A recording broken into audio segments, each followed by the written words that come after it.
ও বন্ধু, যেদিন স্বামী স্ত্রীর মিলন হবে, ভাসর হবে, বরের বাড়ি, আগামী দিন বৌবাত হবে, সারা রাত ভর ফুর্তি করেছে নারী পুরুষেরা, যুবক যুবতীরা দেদারসে মেলামেশা করেছে, অবৈধভাবে দেখাশোনা করেছে। এই যে একটা বেগানা পুরুষ আর একটা বেগানা নারীকে দেখলো, দুটাই হারাম। আমার কথা কন না কেন? দুইটাই কি? এই দিক দিয়ে বাড়িতে বাজে গান, বাজে কি বাজে না? আর গানের কথা কি অসভ্য কথা? কথা কন না কেন? আরো জোরে কন। শব্দ শুনলে ঘৃণা লাগে এমন আছে না? কথা কন না কেন? বেশি আসেনি? ওই মিজান ভাই কইতে আছে সবচেয়ে বেশি নাকি হিন্দি ডিজে পার্টি। কথা কন না কেন? বাংলা ভাষা বাদ দিয়ে হিন্দি নিয়ে পড়েছ। এই জন্য বাবা মা দুজনের মিলন হয়। ও বন্ধু, বাচ্চাটাও দেখবেন আসার পরে ওয়াজ দিলে শুনবে না, গজল দিলে শুনবে না। ও বন্ধু, কার্টুন ব্যঙ্গচিত্র দিলে দেখবেন বাচ্চা ঠান্ডা হয়ে গেছে, গান দিলে দেখবেন বাচ্চাটা ঠান্ডা হয়ে গেছে। তার এক্সাম্পল সোজা কথা বলি, আপনি যদি তালের চারা লাগান, তালের দানা লাগান, তালের চারা উঠবে। দিন শেষে প্রাপ্ত বয়স্ক হয়ে এখানে তালে ধরবে, নারকেল ধরবে না। আপনি তো বাজারে গিয়েছেন ল্যাংড়া আমের জন্য, কিন্তু বন্ধু আপনি ল্যাংড়া আম কিনতে গিয়ে নার্সারিতে দেখলেন ওই কি জানি হয় বৃক্ষ মেলায় গেলেন, যাওয়ার পরে দেখলেন একেবারে তাজা সবুজ শ্যামল ছোট্ট একটা তেঁতুলের চারা, অত্যন্ত সবুজ গ্লেজি, ছোট্ট ছোট্ট পাতা দেখে আপনি তেঁতুলের চারার প্রেমে পড়ে গেলেন। না জানি কি নিয়ামত আছে রে, ওই তেঁতুলের চারা বড় হয়ে বন্ধু তেঁতুল ধরলো, পাকার পরে কামড় দিলেন, দেখলেন দাঁত চুল দাড়ি সব পড়ে যাবে। কথা বলেন না কেন?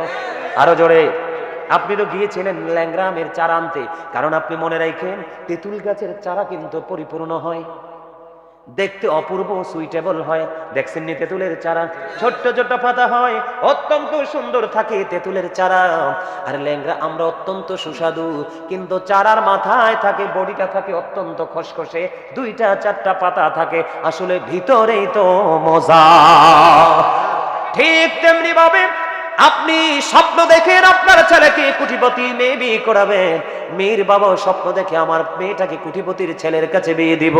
কিন্তু বন্ধু আল্লামা ইবনে হাজার আসকালানি হাসান ইবনে জাকওয়ান থেকে তিনি বর্ণনা করেছেন, তোমরা ধনী লোকের সন্তানের সাথে ওঠা বসা করো না, কারণ ধনী লোকের সন্তানেরা ম্যাক্সিমাম সমাজের জন্য অভিশাপ। আপনারা দেখবেন মধ্যবিত্ত পরিবারের মানুষ কিন্তু লজ্জায় কোনো কিছু করে না, আর যাদের ধন দৌলত টাকা পয়সা আছে বন্ধু, তারা কোনো লজ্জা শরমের তোয়াক্কা করে না, যেটা মন চায় সেটাই করে ফেলে। কথা আছে না নাই? এই জন্য আমি প্রায় আজ বলে থাকি, the rich are not always happy. ধনীরা সব সময় সুখী নয়, the poor are born to suffer. গরিবরা জন্মগ্রহণ করেছে দুঃখ ভোগের জন্য। ঠিক কেনা বলেন? বলে হুজুর এতগুলো কথা কেন বলছেন?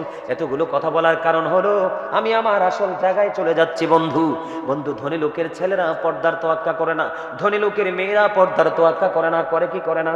ধনী লোকের ছেলেরা বউকে ছেড়ে দিতে হবে নাকি রাখতে হবে সেই তোয়াক্কা করে না। ও বন্ধু, ধনী বাপের বেটিও এই স্বামীর ঘর করতে হবে কি হবে না সেটার তোয়াক্কা করে না, কারণ বাবার তো বস্তা ভরা টাকা আছে, টাকা দিয়ে কি করে দিতে পারবে? ফিল আপ করে দিতে পারবে। ছেলে এবং মেয়ে উভয় ক্ষেত্রে বন্ধু এইরকম। কারণ বললে হুজুর এখানে আসলেন কেন গো? আপনাদের গ্রামে গ্রামে ছেলে বউ আর বউয়ের ছেলে আর ছেলের বউর ঝগড়া আছে না নাই? ছেলে স্বামী স্ত্রীর হক আদায় করে না, এবং স্ত্রীও স্বামীর হক আদায় করে না। স্বামী পর্দা করে চলে না, স্ত্রীও পর্দা করে চলে না, আছে না নাই? আল্লাহ কোরআনে বলেছেন আশিরুহুন্না বিল মারুফ, তোমরা সুন্দরভাবে জীবন যাপন করো। কাকে বলেছে? স্বামী এবং স্ত্রীকে বলেছে। জোরে জোরে কন্যা সুবহানাল্লাহ। আমার ওয়াজটা কি শুনবেননি নাকি বিরক্তি চলে আসছে আপনাদের? বিরক্তি চলে আসছে? আমি ধীরে ধীরে বন্ধু ভিতরের দিকে যাব। আগে আমি পর্দাটা নিয়ে একটু আলোচনা করব না স্বামী স্ত্রী নিয়ে?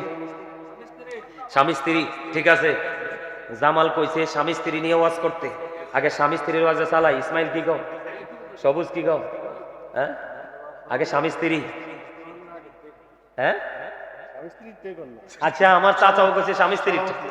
বুঝছি তো, আমি গেটআপ দেখে তো বুঝছি সভাপতিতে। আলহামদুলিল্লাহ কর না কেন? আরো জোরে, আরো জোরে গেছে। ও বন্ধু, পিতামাতার জন্য এক একটা সন্তান এক একটা অভিশাপ, সবচেয়ে বড় ভয়ঙ্কর বোঝা। বলে বলে হুজুর সবাই কি? না, সবাই না, ভালো তো আছে। কেন বললাম বন্ধু, এই প্রজন্মের ছেলেরা আপনারা ফলো করেন আপনাদের পীর সাহেবকে, হক্কানি আলেম খোঁজেন, মাহফিল খোঁজেন, আর এই যুগের ছেলেরা মোবাইলের মাধ্যমে বেঈমান কাফেরদের জিনিস খোঁজে। কথা বলেন না কেন? এই জন্য আমি প্রায় ওয়াজে বলি, মুরব্বীদের অন্তর আল্লাহ রসুলের প্রেম ভালোবাসায় ভরা, আর বর্তমান প্রজন্মের ম্যাক্সিমাম যুবক যুবতীদের অন্তর হিংসা, নোংরামি আর আত্মগরিমায় ভরা। ঠিক কিনা বলেন? কারণ ক্লাস দুইটা, কয়টা? একটা হলো নেগেটিভ, একটা হলো পজিটিভ। পজিটিভ হলো আজকের এই জান্নাতের বাগান, আমাদের যুবকেরা যেই পথে হাঁটে সেই পথ হলো বন্ধু জাহান্নাম। কারণ তারা যেইটা নিয়ে সারাক্ষণ ব্যস্ত থাকে এইটা আপনাকে জাহান্নাম পর্যন্ত পৌঁছে দিবে। কারণ আমার আল্লাহ বলেছেন উইদ্দাত লিল কাফিরিন, কাফিরদের জন্য বরাদ্দ করেছে জাহান্নাম। আল্লাহ মুসলমানদেরকে সতর্ক করেছেন, অ্যালার্ট করেছেন। আমার আল্লাহ বলেছেন ইন্নাল কাফিরিনা কানু লাকুম আদুওয়াম মুবিনা। আমার আল্লাহ বলেছেন the heretics are the eternal enemy of the believers. ঈমানদারদের প্রকাশ্য শত্রু হলো বেঈমান কাফেরেরা। আমার কথা কি বুঝে আসে? আপনারা বলেন মোবাইলে মুসলমানের কিচ্ছু আসেনি? নাই তো, সব মাতাল বন্ধু। এটার মধ্যে যা আছে বেঈমান কাফের মুশরিক ইহুদিদের সংস্কৃতি। কথা বলেন না কেন? আরো জোরে। আমি যে আয়াত ধরেছি সেই আয়াতের সূত্র ধরে আলোচনা করব বন্ধু। তাহলে অহংকার মুক্ত থাকার দরকার আছে না নাই? সবচেয়ে বেশি সম্মানী মানুষ সবচেয়ে বেশি লাঞ্ছিত হয়ে জাহান্নামে যাবে শুধু কিসের কারণে? অহংকারের কারণে না, শুধু নিজের ক্যারেক্টারটাকে পৃথিবীর লোভে নষ্ট করার কারণে। কথা বলেন ঠিক না বেঠিক? এর মধ্যে একটা হলো অহংকার। আমি আজকে আলোচনা করব বন্ধু একটা গুরুত্বপূর্ণ বিষয় নিয়ে। যেহেতু বাড়ির মধ্যে, গ্রামের মধ্যে মাহফিলটা হচ্ছে, আমাদের সোশ্যাল পলিটিক্স কিন্তু অত্যন্ত ভয়ঙ্কর, ঠিক না? গ্রামের বুদ্ধি কিন্তু খুব অভিশপ্ত বুদ্ধি, জানেননি এটা? আরো জোরে। আমি প্রমাণ করে যাব কিন্তু। বলে হুজুর আপনি, আমিও তো গ্রামেরই, আপনারটা যেমন গ্রাম আমারটাও তেমন গ্রাম, আপনার গ্রামে যেমন ভালো মন্দ আছে আমার গ্রামেও ভালো মন্দ আছে, তবে মন্দের সংখ্যাই দিন দিন বেড়েই চলছে। ঠিক কিনা বলেন? আজকে সে মন্দ সাইডটা নিয়ে আমি একটু আলোচনা করব যেন আমরা সতর্ক হতে পারি। ঠিক কিনা বলেন? বলেন তো এখনকার বাচ্চা কাচ্চা কেন নষ্ট হচ্ছে? দোষ কার? গার্ডিয়ান। Absolutely right. কথা বলেন, কে দোষ কার? আব্বার আর আম্মার। গার্ডিয়ান কোয়েন না, ডাইরেক্ট কোন। গ্রামের মানুষ তো সবাই বুঝতে হবে দোষ কার? আব্বা এবং আম্মা। যারা মা এবং বাবা ওরা কিন্তু তাদের সন্তানকে রাস্তায় ছেড়ে দেয় না। যারা আব্বা এবং আম্মা তারাই সন্তানকে রাস্তায় ছেড়ে দেয়। পরে ব্যাখ্যা করব। কথা বুঝতে পারছেন আমার? বলে কেন বললেন? এই এদিক তাকান। বিয়ের কথা হইলে ছেলের বাড়ি মেয়ের বাড়িতে ব্রেন পার্টি বাজে, মিউজিক বাজে কি বাজে না? আমার গান বাদ্যযন্ত্র হয়নি, হয় না? আমার রাসূল বলেছেন the music and musical instrument will be increased. কিয়ামতের পূর্বক্ষণে গান বাদ্যযন্ত্র বেড়ে যাবে। এই গান বাদ্যযন্ত্র বেড়ে যাওয়া কিয়ামতের একটা অন্যতম আলামত। নাউজুবিল্লাহ বলেন। বিয়ে বাড়িতে সারা রাত গান বাদ্য হয়, মেহেদি রজনী হয়, হয় কি হয় না? বন্ধু আরেকটা অভিশাপ হলো মহল্লার ইমাম সাহেব। কি? আরেকটা অভিশাপে গান বাদ্যযন্ত্রের সাথে আরেকটা অভিশাপ হলো মহল্লার ইমাম সাহেব। বলে হুজুর কেন গো? আমার রাসূল বলে দিয়েছেন কিয়ামতের আলামতের মধ্যে যেমন গান বাদ্যযন্ত্র, ঠিক উল্টো দিকে তাকিয়ে দেখেন রাসূল বলেছেন কিয়ামতের পূর্বক্ষণে নামদারি মূর্খ আলেমের সংখ্যা বেড়ে যাবে। ভালো মন্দ তারা বুঝবে না, মন গড়া ফতুয়া দিয়ে দিবে দলের হয়ে, আর সাধারণ মানুষগুলো বিভ্রান্ত হয়ে যাবে। ওই সমস্ত মোল্লারা যাদের কিরানে সত্যিকারের ইলম নাই, ও বন্ধু সারা রাত গান বাদ্যযন্ত্র বেজেছে, কিন্তু বিয়ের আগে দিয়ে গাই একটু মিলাদ পরে বিয়েটা পড়াইয়া খাইয়া চলে আসছে হাদিয়া নিয়া। ঠিক কিনা বলে? আমি আপনাদেরকে বলে দিই হারাম আর হালাল কখনো এক হতে পারে না।